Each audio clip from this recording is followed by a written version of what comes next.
Did you know that less than 1.5% of people retire at 50? And that's because it takes a lot of hard work and planning to be in that group. But it's not just, can I retire at 50? It's, can I retire and actually be okay? And the answer is, well, it depends. But I'll show you exactly how to figure it out and the biggest mistakes that you're going to want to avoid if you're serious about early retirement. Hey there, if you're new here, I'm Jonathan Rankin, and for nearly 20 years, I've helped people plan their retirement with confidence, and I've worked with those who wanted to leave the 9-to-5 as early as possible, and others who were forced into early retirement much earlier than they planned. And here's what I can tell you. Retiring at 50 is absolutely possible, but only if you plan for the things that most people overlook. And in this video, I'll walk you through the key considerations, the steps to take, and a real-world case scenario that will bring it all together. There are 4 areas that most people overlook when they say, I think I want to retire at 50. Now, the first area that most people often overlook is asset longevity. You see, retiring at 50 means that your portfolio may need to pay for you to live for 4 full decades if you live to 90, which is hardly rare today. And you can spend more years out of the workforce than you spent in it. See, year 30 of retirement won't cost what year 1 does because healthcare climbs, inflation compounds, and life just simply changes. Now, most online calculators still assume a 30-year window. So if you retire at 65 and you live to 95, well, start at 50 and that model completely breaks. See, longevity risk, which is the danger of outliving your money, jumps front and center. So the challenge isn't how much income do I need in this year, it's how do I keep my portfolio growing fast enough to beat inflation, yet steady enough to sleep at night? When should I actually dial back and when should I actually lean in? What safeguards will cover unexpected spending spikes and rough market stretches? See, asset longevity isn't about hitting a single number.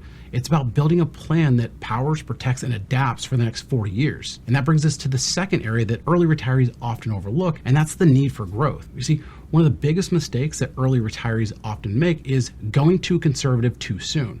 And I get it, you're done with risk, you want safety, but the truth is your portfolio still needs to grow. And you still need exposure to equities, but balanced with income producing and defensive assets. The mix you should start with at 50 should not be the same mix at 70, and that is why we use multi-phase planning. Think of your retirement in stages, each with its own investment approach. See, when we're building a retirement income strategy, especially for someone retiring early, we often break it into 3 distinct spending phases. Now, the first is the go-go years. Those are the active 50 to 65 years where you're traveling, you're possibly spending more than you did while you're working. Healthcare is out of pocket, and your investments need to be positioned for growth, but liquidity for cash flow. Phase 2 is the slow-go years. That's 65 to 80, where your spending typically moderates. Healthcare transitions to Medicare, you still need returns, but the focus starts to shift more towards protecting what you've built. And then phase 3 is the no-go years. This is 80 and older, where expenses are usually more healthcare focused, travel drops, and you'll want to simplify your finances, stabilize cash flow, and consider legacy or estate goals. All right, let's run through a quick illustration so you can visualize exactly what I mean. So let's say that you plan to spend $100,000 in retirement and you're retiring at 50. That's $4 million over 40 years before inflation. Add 2.5% inflation, and suddenly you're looking at needing closer to $6 to $7 million just to maintain the same standard of living. Now, that doesn't mean that you need $7 million saved at 50, but it does mean that your portfolio needs to continue working for you for decades. And that's why building in growth, creating flexible withdrawal strategies, and testing for sequence of return risk are so critical. So when I say that asset longevity matters, I don't mean that you just need some big number. It means you need a strategy that paces your withdrawals, adjusts with market and life events, it grows enough to fight inflation, and protects you from one thing that you can't predict, which is how long are you going to live? Because if you get that wrong, then retiring at 50 could turn from freedom into financial stress by the time you hit 75. And that brings us to the third thing that most early retirees often overlook, and that is Social Security, or rather, the lack of it in the early years. See, if you retire at 50, you're not eligible for Social Security for at least 12 more years, and that's if you take it as early as possible at 62. But here's the challenge. See, claiming it early locks in a reduced benefit for life up to 30% less than if you waited until full retirement, and even more if you wait until age 70. So now you're not only asking your assets to last 40 plus years, but you're also asking them to do the heavy lifting for the first decade or more before Social Security even kicks in. That's a huge burden on your portfolio, but here's the good news. You see, those early 0 income years might actually work in your favor from a tax perspective. Now, let me explain. See, here's what people miss. See, the years between 50 and whenever you take Social Security, well, these can be gold mine years for tax planning, because these low income years give you the chance to do Roth conversions at low tax brackets or harvest capital gains tax-free or at lower rates. It lets you qualify for Affordable Care Act subsidies or minimize future RMD distributions because you're already taking assets out early. See, these years aren't just about getting by, they're about strategic moves that can save you tens, if not hundreds of thousands of dollars in future taxes. So while those zero income years can be a powerful tax window for things like the Roth conversions and capital gains harvesting and healthcare subsidies, they can also come with a hidden challenge that has nothing to do with money, and that's time. You suddenly have all the free time with no job, no meetings, no deadlines, and for a lot of people, that sounds like a dream, but after a few months, that novelty wears off, and that's when it hits. What am I retiring to?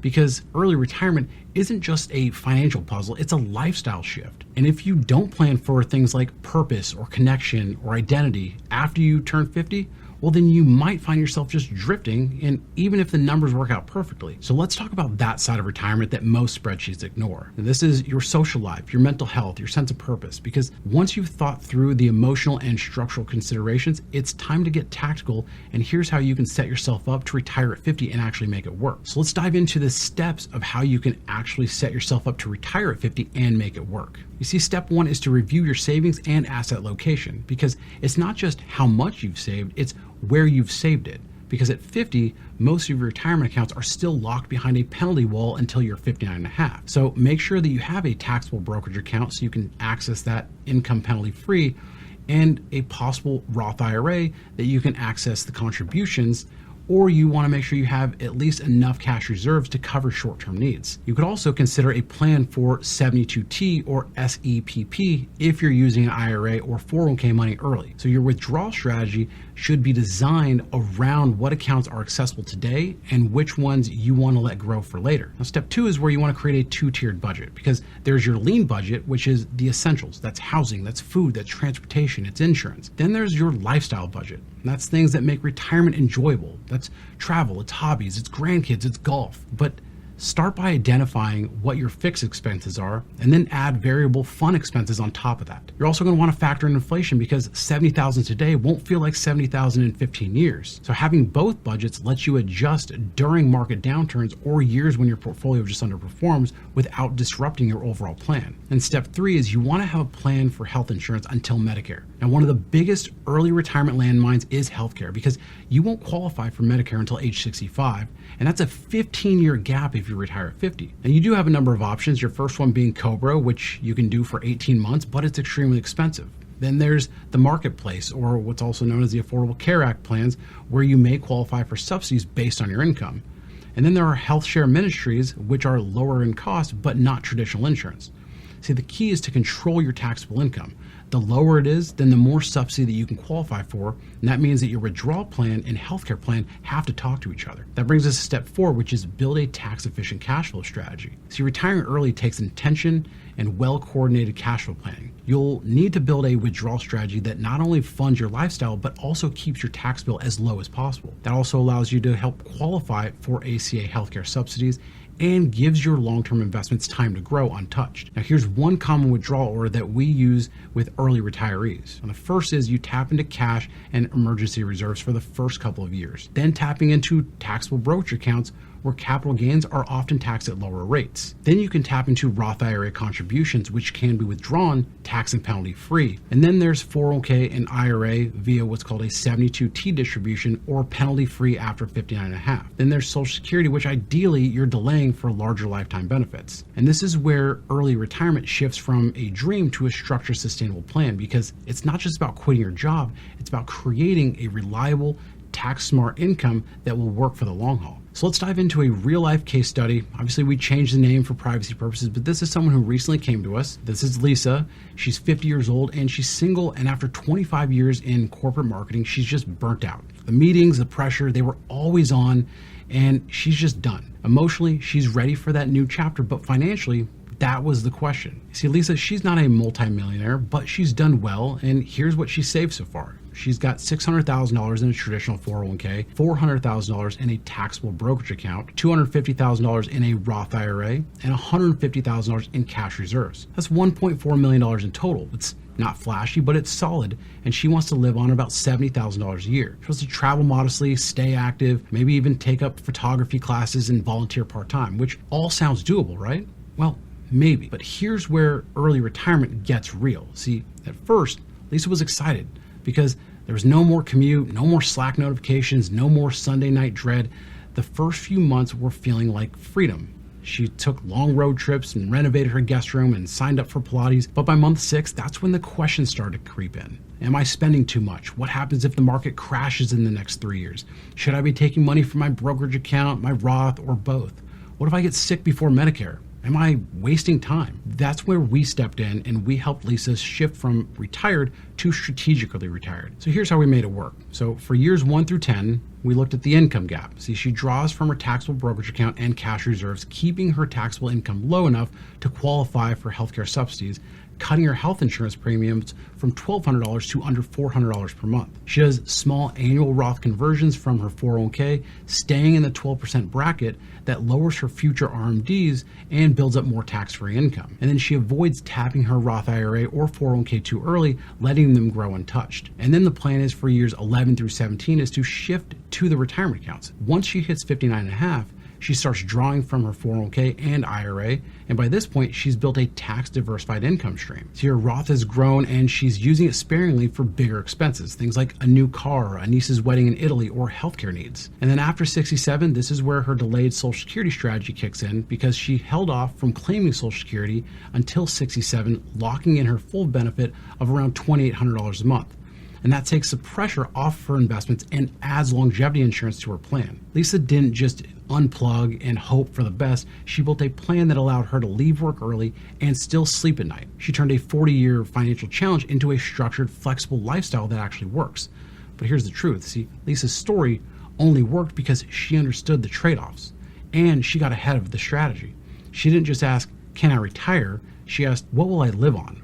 Where will it come from, and how do I make sure it lasts? And also, how do I keep living with purpose once my job ends? And that's the difference between quitting a job and starting a meaningful early retirement. So can you safely retire at 50? Well, the short answer is yes, but only if you plan with intention.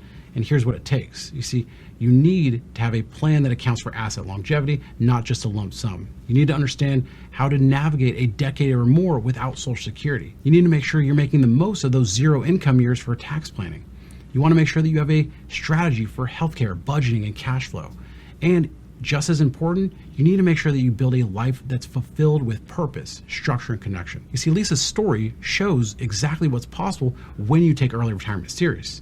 She didn't have $5 million saved, but she had clarity, discipline, and a plan that adjusted with her life.